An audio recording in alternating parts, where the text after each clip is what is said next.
Благодарам. Значи повторно уште едно одбивање од страна на извршната власт, со класичен одговор, веќе имаме одобрено средства. Сега не знам дали заменикот мислеше на 32 милиони денари евра, во ред ние бараме 200 милиони денари. Комисиски амандманов, како и предходниот на колешката Бети, беше поднесен на барање на ОДАС, тоа е Организација за средношколци и студенти и општо млади, кое што барање исто така го имаат поднесено на 6 декември до сите пратенички групи. Ние сметавме дека заслужува да биде поднесено во облик на комисиски амандман, но еве за жал повторно извршната власт вели дека доволно се тие обезбедени средства. Не разбирам, знаете, најголемиот проблем е иселувањето на младите во држава. Бетуваше оваа власт дека ќе го спречи одливот.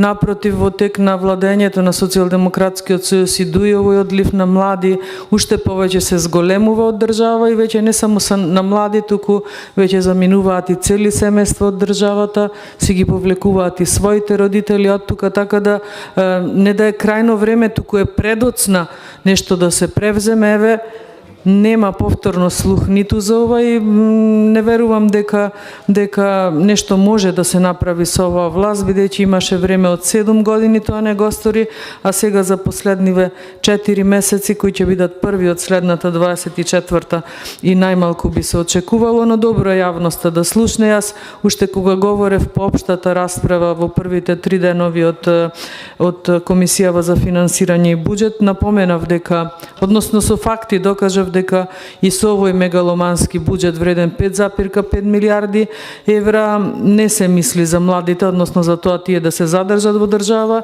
Напоменав 2 примери. Едниот беше за тоа дека беа скратени за 24% помалку средства во однос на актуелнава година тековнава, или 35 милиони денари помалку за изградба на спортски објекти кај Агенцијата за млади и спорт. Или друг пример дадов дека се скратени 47% во однос на оваа година или на овој буџет, а тоа се 63 милиони денари, што се однесува за изградба, опрема и одржување на градинки. Значи, апсолутно од најмала возраст до најголема, ниту за млади, ниту за возрастни, за пензионерите. Знаеме каква е состојбата, нема слух оваа влада, се е обратно пропорционално на растењето, односно на износот на буџетите. Секоја наредна година од владење на оваа власт имавме поголеми буџети, но ниту една категорија на граѓани не го видоа бенефитот од тие зголемувања, така да морам со жалење да констатирам дека дефинитивно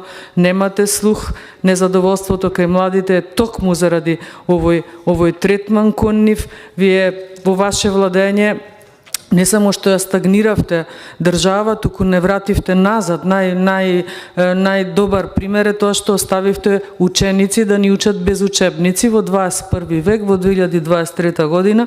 Ако се тоа европски вредности, тогаш не знам за што да зборувам.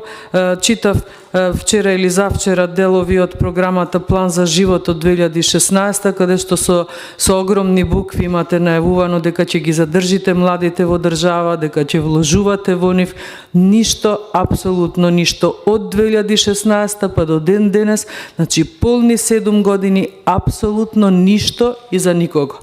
И најболна тема треба да ни бидат младите, но за жал со ваква влада, со ваква мегаломански средства, единствено што се прави е само да се краде. И овој буџет дефинитивно тоа го потврдува, особено сомнежите се големи, затоа што сме пред 2 изборни циклуси.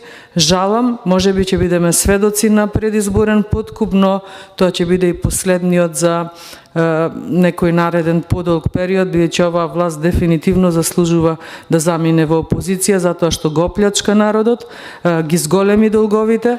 Ако на почетокот на креирањето на првите буџети се правдавте дека сите средства одат за плаќање на долгови кои што останале од претходните влади, вие за 7 години мислам дека и повеќе од дупло го зголемивте јавниот долг во држава, долгови на секаде, сиромаштија на секаде. единствено милионери имаме само во ДУИ и во СДСМ.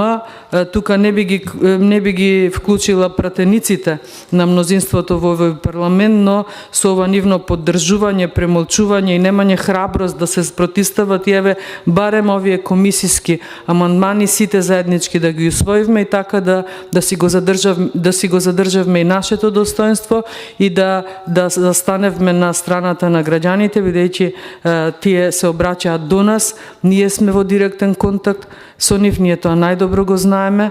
Се надевам дека некогаш ќе зажалите за сето ова што имавте можност, а не го направивте. Благодарам.